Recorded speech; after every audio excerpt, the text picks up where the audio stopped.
cost you? I'm not saying.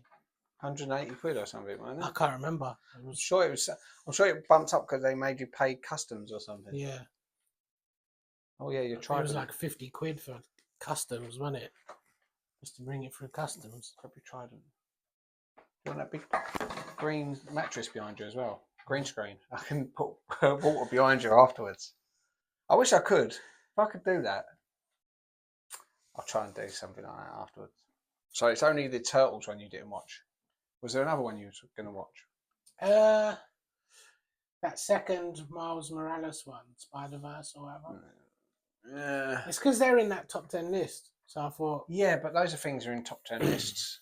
And... out of the 100, it's literally right. They're like 5th or 4th in that. And so I thought, maybe I should watch them just so I can see if it's worth putting in my list, isn't it? Yeah, but often you'll find when something's brand new, everyone raves about it. Oh, it's the greatest film ever made. And I mean, look how they were with, I mean, some of the films that are on my list, I know at the time people raved about, and now they sort of feel free to slag them off. Go, oh, what a shit. And you think, well, no, it was good at the time. Yeah, definitely. Hi, welcome to the Bench Movie Club. We are telling you what the top 10 superhero films are of all time, in case you ever wondered what they were. They're not our opinions, this fact. No, this is my 10 favourite superhero movies put under pressure right now today. And Sonny's been bugging me ages to do this one. He's been saying... It's been you bugging me. I'm indecisive. I can't choose. Even now, I've got too many now. I can't make the 10. How's your drink? Is it nice? I think so. It tastes a bit like Vimto. Well, it's nice then, isn't it? This one's all right, actually. Spiced apple. You just put Vimto in there. This episode was sponsored by Koppenberg. Vimto in a can. Next time you're driving, drink a Koppenberg. Right. So yeah, we both picked what our 10 favourite superhero films, and here's the rules. I think I'm sure I told you this beforehand. Otherwise, it's fucked up your list. They have to have been a comic first. Oh, okay. I have no idea. Well, all right. Well, then but you've got some backup ones. What I'll do is I'll say it, and then if it's not part of it, then you can just veto me or something. I'll go no. Yeah. So it's it has to be a comic book first, and it needs to be like a series of comic books, as in like he's a superhero. Because there's certain films which were comic books first, like History of Violence, Old Boy, Annie. Annie was a comic first. It was a comic strip. So technically, it's a comic book, but they're not heroes, are they? Not sort of like so. It's superheroes and villains. I say villains as well, so in case you can have Joker. History of Venom. Violence is a weird one. Yeah, but it's a great film. It was like a graphic novel. So technically, there's loads of things which were comic books first. There's loads of like cartoon characters who started out as comic books, but I'm thinking it's got to be hero based. It's got to be, you know, there's certain things which you can get away with, and also only one entry per hero on the list. So you can't have like 5 Spider-Man films. Oh, okay. No, you can have a Spider-Man film, and then you can also have an Avengers film that Spider-Man's in, because that's a team one. But you can't have 2 Avenger films. So you could have one team, one for each team and one for each superhero. Does that make sense? Yeah.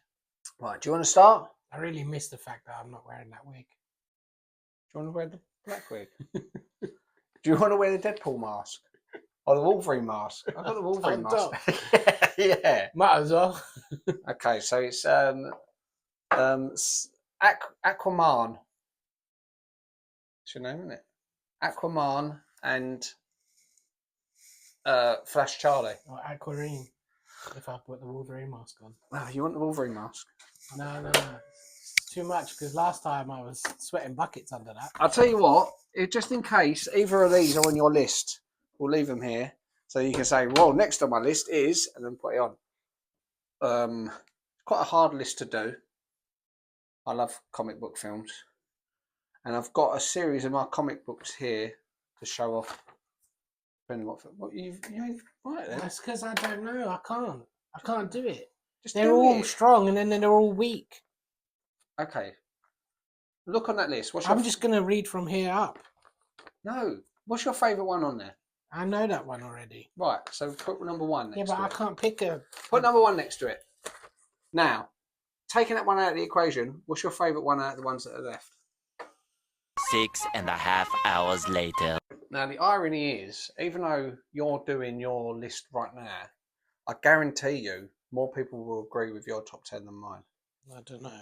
No, and the reason being, loads of mine, or quite a few of mine, people will go, you're a fucking dickhead.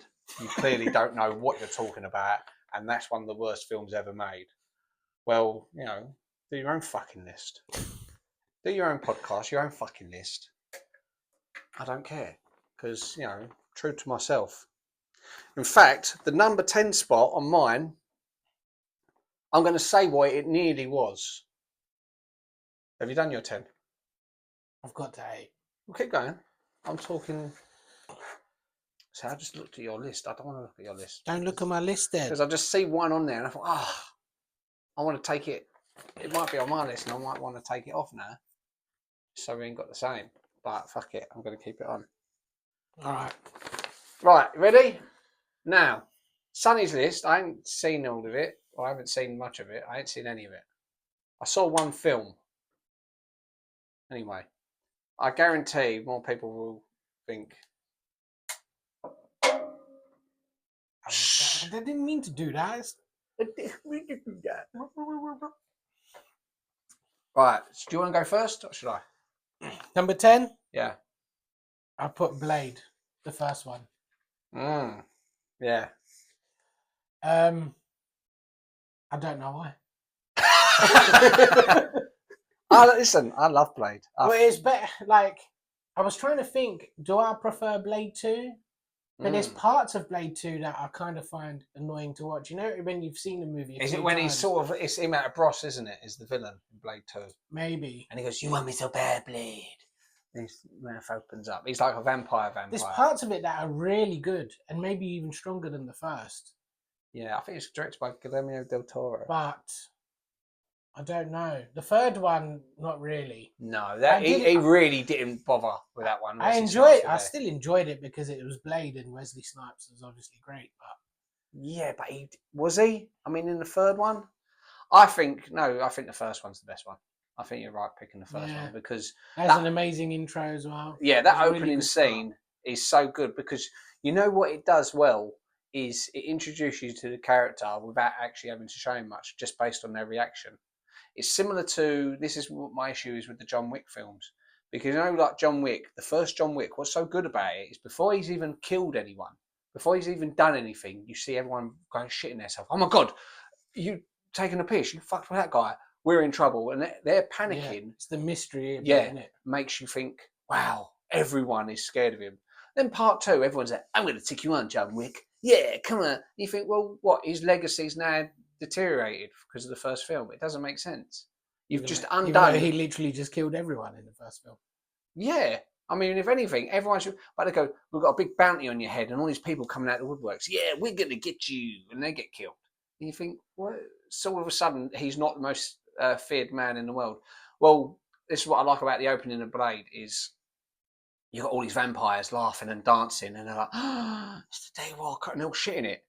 Room full of vampires. Oh, you don't even know they're vampires at first. No, but by the time he turns up, you do. Yeah. Because all the blood's coming out, and they go, and they're trying to kill that one man, and all of a sudden, and you think, yeah, room full of vampires. What can anyone do? And all of a sudden, this one man, Blade, standing there, they all stop and go, and start panicking. And you think, how great must this guy be that he puts the fear of God into these vampires? So no, I think it's a good choice. Technically, it's one of the first ones to start the whole Marvel thing, isn't it? That and Hulk, wasn't it? I don't actually know which one. No, that was came. it those two? Blade was like 98. Well, it started the sort of. It helped towards Marvel was the comics were dwindling. And Marvel started selling off all their properties, and that was one of the first ones to be made. Yeah. And that was really successful. And also, it's one of the first ones which was like an R-rated, like a violent superhero thing, and was successful. So it beat Deadpool. Everyone says, "Oh yeah, Deadpool done that." It was the first one where the main hero was a black superhero. So it beat Black Panther. Everyone goes, "Oh yeah, Black Panther. That's why people don't like it because." No, Blade's amazing. No one cared about his ethnicity. Everyone thought, he's wicked, Blade. Yeah. You know. And the villain was quite good as well. Yeah, which was I can't remember his name. I'll insert it. I'll go. No, you know what I'm gonna go and dub it afterwards. Oh, I remember who it was. It was Stephen Dolph. Right, my number 10 is now my number 10. I'm going to tell you what it nearly was. What just got pushed out, and that was Superman 1978, the first Superman with Christopher Reeve, which was so important to like cinema history, and I used to love it as a kid, and it's the best Superman film. But I pushed it out for The Mask. Oh, really? Yeah. And I know people, you're a fucking dickhead, didn't you? But no, The Mask, I love The Mask because, it's not that close to the comic. Because I think in the comic, Stanley Ipkiss is only one person wearing the mask. He dies, and then someone else is wearing the mask, then someone else, then someone else. But I love what they do in the film, and it's entertaining, and you can just watch it, put it on in the background, and have a laugh with your friends. Well, I used to watch it a lot as a kid. It's really good. I've always loved that movie. So much so. Yeah. That you used to paint your face green and go into a club and go, somebody, fuck me. It's just, That's what he says, isn't it? Should I change my list? No, because I know that's not in there, because I saw it. Did you see it? That's the one I went, oh, for fuck's sake. I very nearly took it off for that reason. But I thought, no, it's not fair. I did, and that was the one I changed this morning. I literally took Superman off this morning and put The Mask there in its place. It's just a really good time. Jim Carrey's really good in it. Yeah. He's actually a really powerful character as well. Yeah. Because you think, it's like, you can't kill him with bullets and stuff that. He does what he wants. Literally. Yeah. He's actually Loki, isn't he? Loki's creation. Yeah, the mask is like Loki's, so he's got Loki's sort of powers. Yeah. But if anything, if Loki in the Marvel films was like that, you'd think, wow, Loki's powerful in the Marvel films anyway, and in the series Loki. But well, in the actual lore of Loki, he is actually meant to be a bit of a shapeshifter, isn't it? That's why his kids come out like animals, like they're actual animals or whatever, all that stuff. Yeah. So maybe it would have been. I don't because know. they're having sex with animals. Maybe they were too busy trying to make this Loki more not realistic, but religious. I hate you. More serious, in a way. Yeah, because if they've got him doing loads of shapeshifting and stuff, No, but it's more based on the Marvel Loki. It can come across a bit more because Loki is like old Norse mythology, but then Marvel obviously ran with the 4 comics and said, yeah, this is whatever. But yeah, so The Mask I think is entertaining, and it was peak Jim Carrey, because that year '94 I think he had Ace Ventura, The Mask, and Dumb and Dumber all come out the same year, and that's basically sort of off the back of that. One of them that put him on the map, isn't it? Really, like really. Well, yeah, but that's what I'm saying. All 3 of them in the same year, people were like, wow, this guy. Because famously, when he went to do Dumb and Dumber, he asked for a certain amount. I think it was something like $250,000, something like that. And they said no. Then The Mask came out in the cinema, and they said, "Okay, we'll give you the $250,000." And he went, "No, I want $1 million." And they went, "No." And then The Mask was doing even better, and they went, "Okay, we'll give you it." Go, "No, now I want more." So they should have said in the first place, and they would have got him really cheap for Dumb and Dumber. But yeah, that's my 10th. So I'll tell you my 9th, because I like to sort of swap it back and forth, and then you can tell me your 9th. Okay. This one I don't think you've seen. Is this? We did caveat that it's just for today, innit? These lists are forever changing. Yeah, we're gonna. Yeah. Of course, it changes all the time. I mean, even just now, where I said The Mask, I now regret it. My number 9 place. I'm gonna put a picture up every time I've got. Show you, as you can see, there's a picture of Hulk. This is actually a comic, a UK reprint of The Incredible Hulk. This one's from 1973, December 1st, and it brags about how the front cover's in colour, but it only cost me 10p at boot sale, so I was happy. Anyway, so yeah, my number 9 is actually The Incredible Hulk from 1977, No, I've not seen that one. which you remember the The series? TV one. Yeah, it's the pilot. It's the first ever of the Incredible Hulk series, but it was actually released theatrically in the UK. It was released in the cinema. What, like the episode? Yeah, well, it wasn't just an episode. It was a feature. It was a film, but it shows him becoming the Hulk. And obviously, because this is on my list, there's no other Hulk films on the list. But it's because I think this is the best story of the Hulk. This is the best interpretation of him. Mainly because of the backstory and his motivation. Because what happens in this, what do you know about the Hulk getting created? Well, it's just the more, I say more recent, they're really old now as well, isn't it? But it was more that movie, I think. Like Eric Banner one. Yeah. So yeah, basically everyone knows the story of the Hulk is he's playing about gamma stuff and then there's an explosion and whatever. I think the best version of the best backstory is from this 77 one, because what happens, it opens with this montage of him and his wife, and they're very much in love, like decorating their house or whatever, doing all kind of lovey shit, and you think, oh, they seem like a really happy couple. Then they have a car crash, and he gets out of the car and he's trying to get her out of the car, and he can't open the door, and the car ends up like blowing up and she dies, and he's devastated. He's like, oh God, my wife's dead. And he goes off the rails a bit, and then he hears about these stories about people getting stuck on a subway train and someone finds the strength to open the doors, and he thinks, why can't I do that? He said these people were under immense pressure and they was able to open these doors. Or this one about a woman saving her child, finding this immense strength from somewhere, and you think, oh. And these just like true things happen like that. Yeah. And he becomes so obsessed, and he's trying to find the reason as to why. And he ends up stumbling across, he finds out that on those days that those things happened, there was an exceptional amount of gamma radiation coming out from the sun. He's going, wow, the gamma radiation on that day was really high when the subway thing. He looks at the dates. Then he looks at the day that his wife died, and the gamma radiation from the sun was like 0. It was really low. So he then... Didn't you say the crash happened at night time? No, it was daytime. Oh. You're thinking about the opening of the series, because this is when he first turns into the Hulk.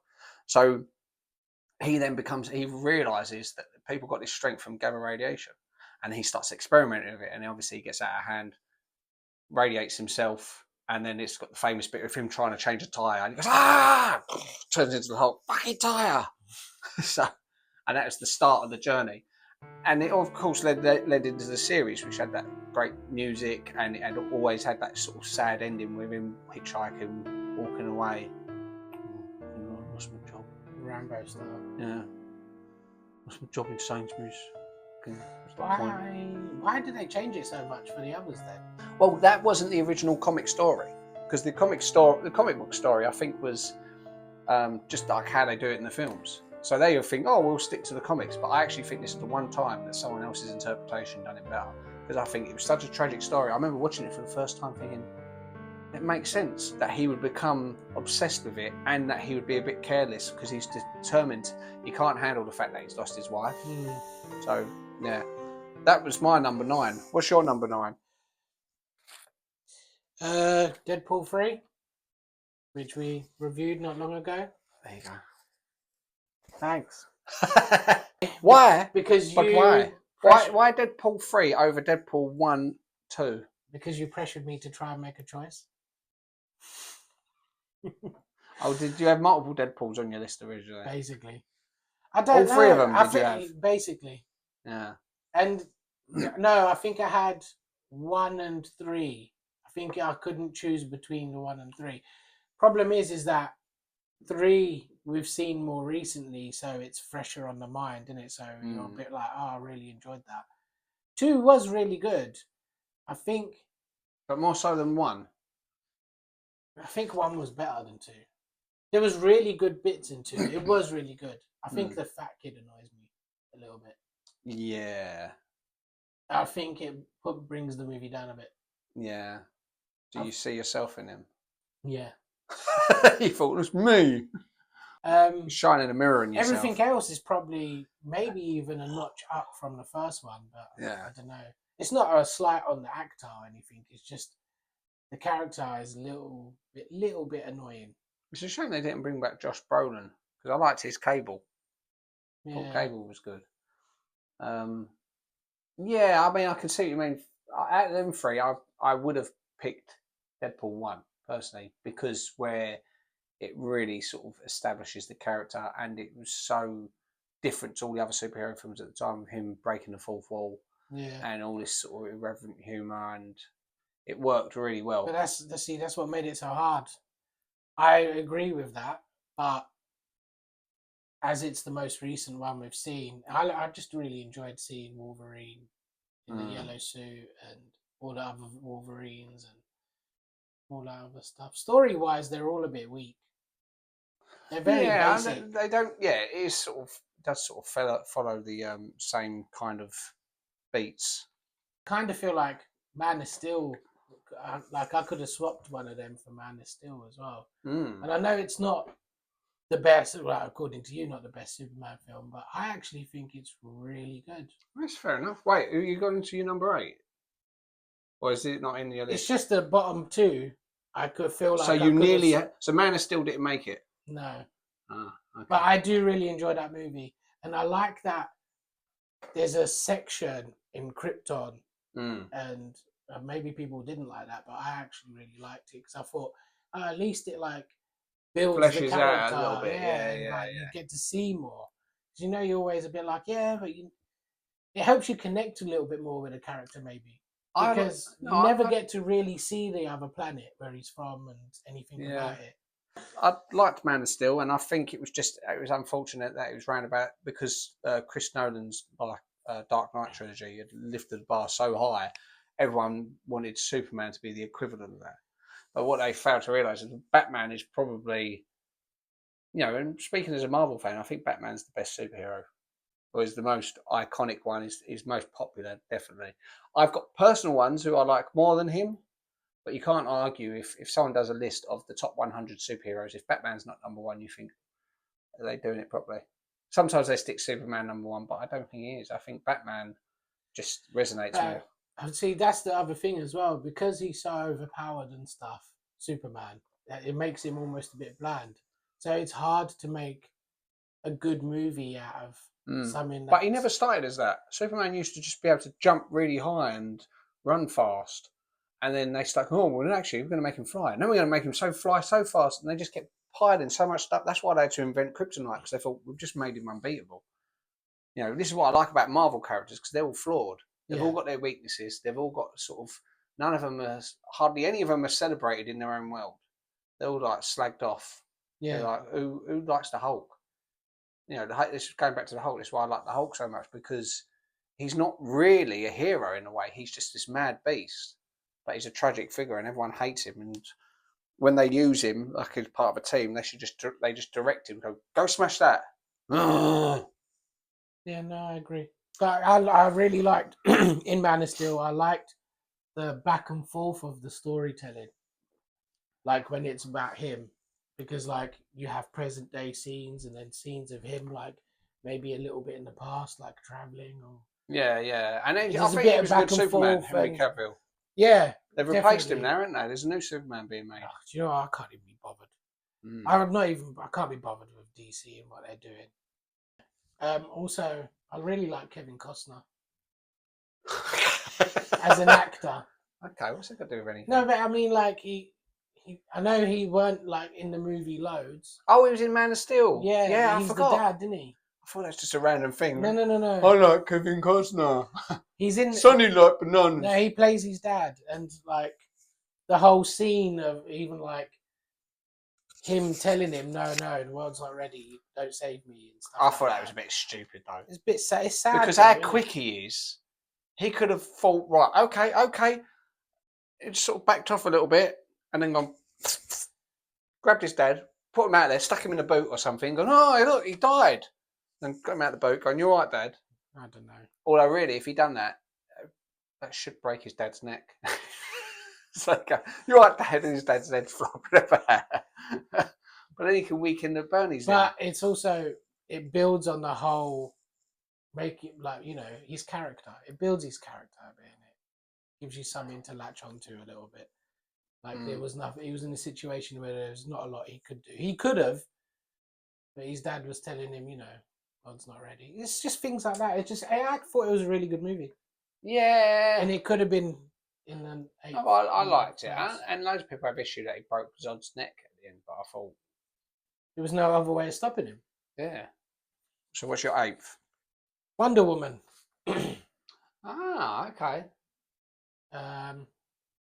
The more recent one, I guess. No, not. There was 2, weren't there? I'm assuming there's an old like 70s movie of Wonder Woman. There you go. Is there? That sort of looks like Wonder Woman. No, it was the series, Linda Carter, there's the old 70s series. Did they not make a movie with her or anything? I don't care. We know. No, but I think the first modern iteration, the Gal Gadot. Yeah, I couldn't remember her name. Gal Gadot's Wonder Woman, which is set back in the war, isn't it? Yeah, I like that. I think she actually made a really good Wonder Woman. She looked a lot like her. She looked incredible. The movie was good. It was set in a good time. She looked really sexy. No, but just the general themes of the movie.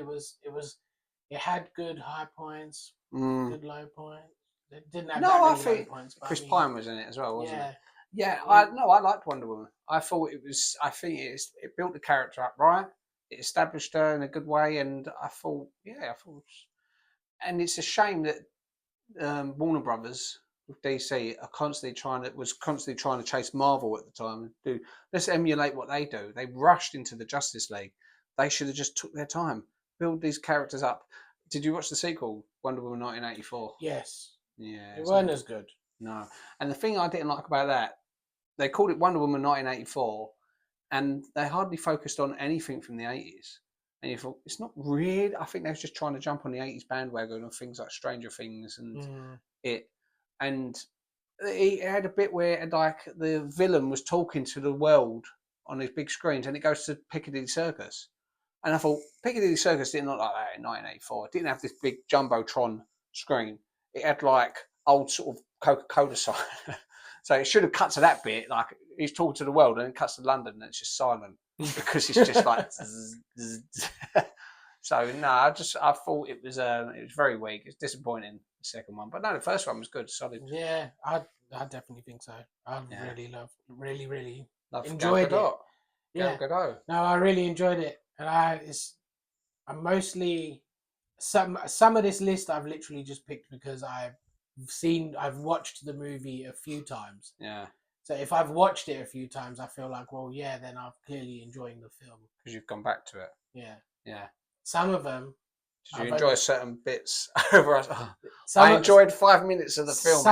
Some of them I haven't watched more than once, but there's reasons for it, as we will come to later when we get to that point.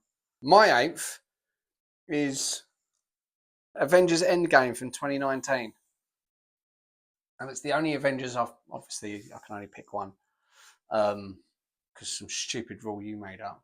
No, it's your rule. It's your podcast. Now, why I put Avengers Endgame on there, I remember I watched that 5 times in the cinema. And I actually cried watching that film. It was so well done. They'd had all these years of all these different films, all these little storylines intertwining slightly, but all separate, and they all culminate in this one thing. So you had and it was a great way for Iron Man to finish, his story. Like how the first film ends with him saying, "I am Iron Man," and everyone going mad, which I thought was great. And then when he does that, clicks his fingers and says, "I am Iron Man," clicks his fingers, brilliant. And then his daughter saying, "I love you 3000," and he says it back. And I was tearing up. And then Captain America as well, finally going back. I thought it's perfect way to end all those Marvel films, and I wanted Marvel films to keep going and going and going anyway. But at the time, with Doctor Strange, Spider-Man, everything coming together at that right time, peak, and the battle at the end, I thought it was fantastic. I thought it was and now that film would have been a lot higher on my list. Could have even been number 1. But what's let it down, which ain't the film's fault, is what's come since. Because after that, they just churning out film after film after film, and going back to Deadpool 3, sticking loads of different characters in the film. Oh, don't you love this? You love this. Do you remember we gave you it last time? It's like, yeah, but it was special last time. Now it's not special. You know, it's diminishing returns. And what happens sometimes when you watch a sequel to something, it ruins the first film. If Disney cared about things like that, like rather than chasing the money, what they should have done is stop making Marvel films for 5 years. Well, your mistake there is saying if Disney cared. Yeah, well, I don't know, but they care about the money. That's it. They think, oh, what else are we going to do? And I did enjoy the Spider-Man films since then, and there's one or two little moments, but in general, everything since Endgame has just been a giant fart. It peaked. It peaked massively. It was like, it's because it was almost like the big finish. And it was, I mean, the big build-up of getting all the characters back. Like Captain America picking up Thor's hammer. It was like, wow, that was a fucking great moment. And then him. Good that they got all the characters in the fight as well, but like, because that's normally hard to pull off well. Yeah, but they they done all the groundwork leading up to it, and this is where Warner Brothers failed with things like the Justice League. They tried to get there quick. Oh, we've only made 3 films, so let's do Justice League now. What Marvel done well was they built up to the first Avengers, and then they built up to the next one, and they kept building up, adding characters. So by the time you got to, because he had Infinity War, which I loved as well. That's probably my second favourite of the Avengers films, where everyone sort of gets blipped, everyone dies. I knew that was coming from the comics, but I loved. Again, I've probably seen that film about 5 times in the cinema. I used to just sit back and look at everyone else. They get all the kids crying. Spider-Man's dead. That was amazing, and how the next film, and it has that bit 5 years later. In my head, I was thinking, what if they're clever? What they would do is give us a break. Give us a break, because then for the next 5 years, people will be like gnawing at the bit. I can't wait for the next fucking Marvel film. And if Disney said no, that's it. For the next 5 years, you won't get a single thing. Whatever they put out next, people will be biting off their hands. Oh, I fucking love it. You know, but as it is, they just kept churning it out. It didn't give you time to sort of take in, to miss it. Yeah, but because it was like almost like a natural finish. You've hit a natural finish, and now you're still milking that same cow instead of moving on. And look what they're having to do now by bringing some of them actors like Robert Downey Jr., bringing him back. And as soon as I saw that, I was a bit like, oh, really? You're struggling that much? Because and it's your own fault you're struggling, and you're having to bring him back to try and bring the viewership back. And it's a bit like, that's just more cringy, isn't it? It's a bit like everything they've done with Star Wars. Ever since it's gone to them, it's just been milk. Sometimes, I mean, at the time you go, I really want a sequel to this, or I really want this. You don't really. No. You think you do, and then when you get it, you're like, it's crap. It's good, but it's not really as good. And sometimes things should just be standalone and one-off things. And as someone I looked at I love the Marvel characters, and I go, but they haven't done this yet. They haven't done that. They haven't done this. They haven't done that. And all these other characters, and now they've got the X-Men back and Fantastic Four and stuff. But I think they should have just waited 5 years. I agree. I think they really if they had just literally waited. But now they've oversaturated it. Now we would be getting some new stuff now, and we'd be like, oh yeah, this is great. And I've stopped watching those because I think many people have too many TV series, too many films. Which the problem with that is that they tie that into the movie so much, the series. Like they've got this new series, and it makes you feel like you have to watch it. But I don't want to watch it. If I asked you 5 years ago, do you want to see a series about Agatha? You'd go, who the fuck is Agatha? Even now you go, who the fuck is Agatha? She's like a secondary character in that WandaVision. And you think... Which I've not seen. Why? Well, yeah, because... And all these Wakanda things, they're already milking the Wakanda stuff. Chadwick Boseman is dead, unfortunately. So unless you're going to recast Black Panther, don't start telling us, here's what his sister's up to, and here's what this one's up to, and look about this other stuff that's happening in Wakanda. No, I don't give a fuck. I want big hitters. I want the big characters. I don't want to see all like these secondary characters. Like I don't deserve the big characters. Yeah. Fuck you, Disney. Right. Did you do your 8th? Let me just double check. I think so. Yeah. Okay. So my 7th, it won't take long to talk about, is Blade. Oh, Yes, from that's a really 1998. good movie. I really like that one. As I said, I'm not going to go Did you into too not much. like the second and third? I did. Was it just No, the but it first was. one? I really liked the second one. I'm tricking you into talking about it again. Fuck off. No. As I said, the second one I thought was really good. I liked Luke Goss's sort of uber vampire who kills other vampires.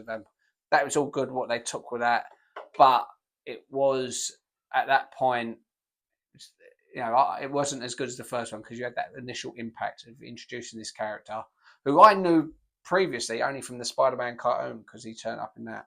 But he's a great character, and I'm not that bothered about the remake when they eventually make it, which they've been promising for the last 5 years. So that was my 7. What's your 7? Logan. Why Logan? Why not Wolverine? X-Men Origins Wolverine. When it first came out, we had been deprived from a lot of that type of superhero movie. I feel like the violent side, the swearing and stuff like that. Like it's more of an adult movie, isn't it? It was we still are to an extent. We only get bits and pieces. After all, I think Deadpool 3 was so popular, or Deadpool was so popular because more adult. Did Logan come out? It came out in between. It was after Deadpool because Deadpool opened the door for Logan because when they realised they could make an R-rated superhero film and it'd be successful, then James Mangold, I think, directed it. He was then going, "Oh, brilliant!" because he'd just done The Wolverine, which was the second of his solo films, which was okay. Remind me, what one was that one? That was the one where he's in Japan and he loses his power and he's fighting on top of the train. Yeah. And he fights Silver Samurai. Well, they decided to make all this big over-the-top thing. They should have just stuck a guy in a samurai suit. But then, and then he was like, "Oh, good, I can have swearing and more adult themes." Yeah. Well, Wolverine, I feel like, deserves to have the violence. If there's any character like in X-Men and all that, he looks like even in the games and stuff, because there was a Wolverine game, wasn't it? And when you were playing it, it was quite violent. A lot of bloodshed, a lot of people being cut in half, ripped apart, and that's what he's known for. Even when he's like being damaged, like he's seeing blood coming out everywhere and stuff like that. And it's one of the first times you got a more real portrayal of Wolverine, I guess. Yeah. Because of the violence and stuff, but at the same time, like he's more vulnerable than ever as well. Yeah, and where he's old and stuff. And I liked the introduction of his X-23, his daughter. Yeah. I liked that Professor X was sort of losing it, and you think, God, imagine like the most powerful mind if he's getting like dementia and stuff like that. Although there is done, isn't it? There's a funny meme at the moment, or like I think a TikTok where when he's locked him in that sort of silo thing, and it says when you ask your friends with no personality what their favourite series is, and he shuts the door, and it goes, Professor X goes, "Friends." I don't know why, it just makes me laugh. No, I think that's a good choice, Logan. I enjoyed it. I did enjoy it a lot, and I thought it was a good way for him to finish playing the character. And he died at the end, obviously. Spoiler alert. Yeah, no, he dies at the end, but he does, and then I thought that was a great way to finish it because I never agreed with Hugh Jackman being cast as Wolverine, even from the first X-Men. But we'll get on to that another day. I really enjoyed that though. I enjoyed him. I enjoy him as Wolverine. I think he's okay as Wolverine. Is it because we've got used to it? Can't go over the height. Do you think we've just got too used to him being Wolverine? Because he's played it. Well, you might have so many times. But being a fan from the original before the films were made, I remember seeing him. I thought he's like a tall, pretty boy who's got all his quips and stuff. But Wolverine is sort of like a gruff, like you fucking looking at you, mug. Not that he should be Cockney or anything. Okay, so what's your number 6? I've put The Mask. Because we haven't spoke about it. Maybe we should speak about it. When Cameron Diaz, one of her first movies. Somebody suck me. That was one of her first movies. It was her first movie. I think that was the best. I think that was her. Basically, she's got a career off that opening scene. Yeah. Of her legs going up there. I mean, she was good in Something About Mary, and she's fine in loads of things. But in The Mask, she was so stunning. Yeah. She never looks as good as that again, does she? No, but she was. I don't know. She's maybe about 23, something like that. She was like early 20s, and she just looks like perfect. It was like the perfect woman in a way, and I think the director made such a good job of it. He knew exactly what he was doing. See, so for the much male so, gaze. when I was younger, I don't think you should say about stuff like that. No, when I was younger, I didn't even realise that the girl from Something About Mary? yeah, Something About Mary and the girl from The Mask was the same person. Yeah. Yeah, I didn't even realise that until I was much older. You was a bit slow when you was younger, though. Yeah, weren't you? maybe. Pretty lady. No, I don't know what it is. It's just maybe because she just looks so different between the two already. I suppose. She has a much longer haircut. Now I didn't realise it was her. It's only when, as I've got older and I've rewatched like The Mask, I'm like, oh, that's Cameron Diaz. Okay, well, my number 6 is.